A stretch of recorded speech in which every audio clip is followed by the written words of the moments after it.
Simon the sorcerer amazed crowds in Samaria with his magic during the time that the church was being established.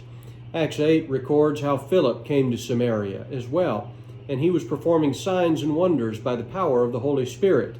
The apostles then came to lay hands on the believers so that they would receive the Holy Spirit as well. Acts 8, verses 18 and 19 relates Simon's response to that. Now, when Simon saw that the Spirit was bestowed through the laying on of the apostles' hands, he offered them money, saying, "Give this authority to me as well, so that everyone on whom I lay my hands may receive the Holy Spirit." Simon made a terrible error in judgment by making this request. Thinking primarily of fame and fortune, Simon tried to buy the power of God with money. He was quickly rebuked, and even he himself seemed to recognize his error almost immediately. When we open our mouths without thinking, we get ourselves into a lot of trouble.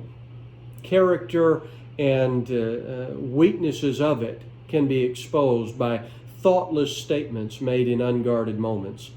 In James chapter 3, verse 4, James described the tongue and its powerful influence, saying, "Look at the ships also, though they are so great and are driven by strong winds, are still directed by a very small rudder wherever the inclination of the pilot desires.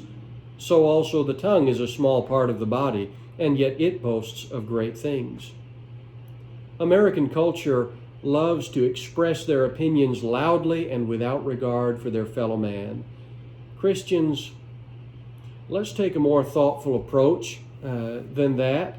Let's take a more thoughtful approach to the issues that our nation is facing. Rather than sharing fiery memes designed to inflame those with an opposing opinion, let's consider how to encourage each other, how to bring souls to God through every avenue open to us.